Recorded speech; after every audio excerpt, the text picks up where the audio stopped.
We journalists can be a cynical lot. We spend our lives rooting around in the dark sides of things, exposing wrongdoing, cutting through spin, and bringing bad guys to heel. I know one editor years ago whose staff privately claimed that her motto was, "Everything sucks." Another scorned the people who were paid enormous sums to tell us that car sales were going up when they were actually going down, and that car prices were going down when they were actually going up. And he called them, and I apologize to all the fine, ethical PR people in the room, he called them lying, cheating sacks of manure. I know one reporter who covered financial crime so thoroughly that the editor said his ideal story would read, "The world is full of bad people. Here are their names." But we're also powerfully driven by idealism. And that's what this award is about, after all. Just look at the names of those who've won it in the past. I mean, Walter Cronkite, Jim Lehrer, Gwen Ifill. Men and women of our generation grew up in Vietnam's shadow. We saw class fighting class as cops and students clashed. Blacks fighting whites, whites fighting blacks. Whole cities burned to the ground. Our country's National Guard turned against our own citizens. Our government riven with corruption and brought to its knees by lies, suspicion, and malice. A pointless war that cost so many lives. So how many of us in this room were practically driven into this business by idealism? We were kids, what did we know? But we built our lives and careers on exposing wrongdoing.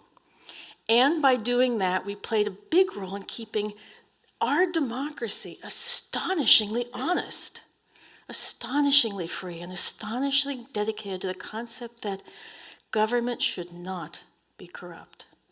The companies should make things that do what they say they do and not hurt people. That businessmen and women and the government officials in whom we place our trust should be held to account.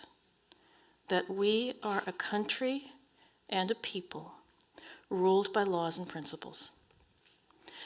So now, at a time that seems almost overwhelmed by cynicism and despair, I find myself wanting more and more to burrow back into my past, to our shared past, to recover these old values, to unearth the childish, naive, impossible, even ridiculous idealism that drove us into this business in the first place. Because you see, these days I find myself at an extraordinary place. Here at a job I never expected to hold, at an organization I had almost forgotten existed, doing work that I didn't know needed to be done. Yet today I feel a little bit like George Bailey, because every day I get to see something I wouldn't normally have ever been able to see. I can see what our country would be like and what the world would be like if we didn't have the First Amendment, if we didn't have the Fourth Estate, if we didn't have you, my friends, all of you out there in the audience, and all of our counterparts all across the country. The world that I see from this perch is a world that is less fair, less caring of its citizens' rights, often brutally so. In our country, we rightly care about the gap between rich and poor. Yet in a world without a free press, there is outright cruelty as despots seize a country's assets as their own.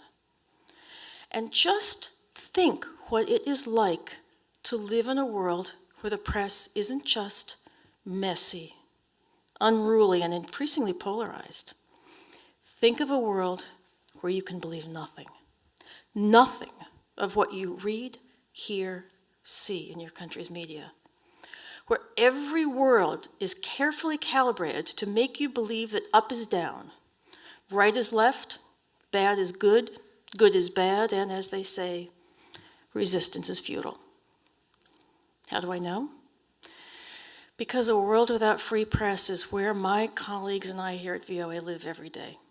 You know those lists that Freedom House publish every year of unfree countries?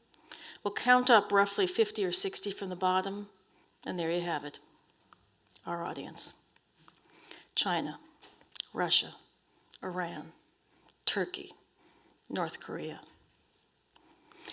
Now, I know that some of you secretly have doubts about VOA. I know because I've heard them from you myself. And, why wouldn't you? I mean, after all, we journalists can be cynical. And Lord knows there's little in this town these days to suggest we ought to be less so. Yet facing down such skepticism is why I have a little mantra I use when I meet new people. Hi there, I say. I work for VOA. Yes, we still exist. No, we don't wear felt hats and only broadcast by shortwave anymore. And no, we don't do propaganda.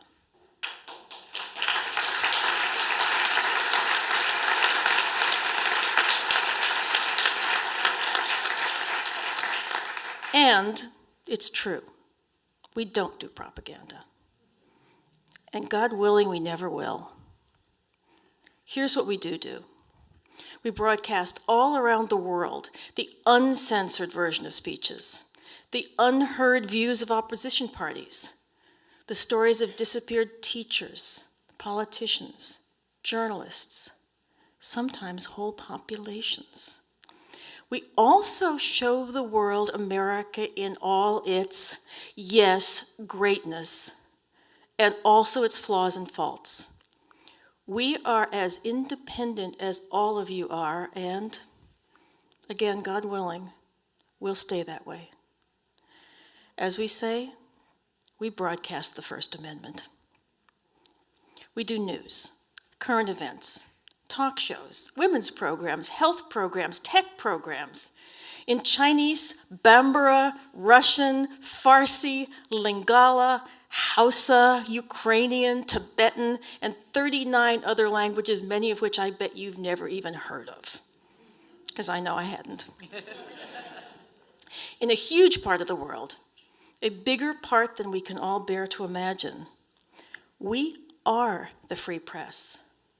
And not just that, we are the very idea that a free press can exist. For a free press is nothing more than an idea.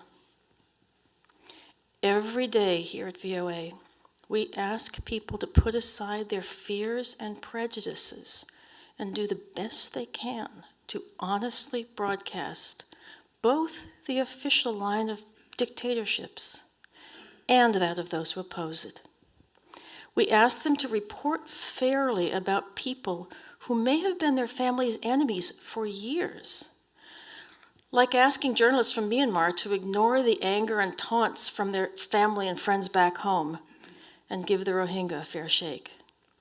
Or to brave government displeasure all around the world by writing dispassionately about the opposition. We ask them to do this even when it means a mysterious car parked outside their homes in China, or when they're hit by rubber bullets in Hong Kong. When even getting food and water is a hassle, as it is in Venezuela. Even when they're pushed, shoved, detained, arrested, as our Tibetan reporters were last week in India. Even when a car bomb narrowly misses them in the Kurdish area of Syria.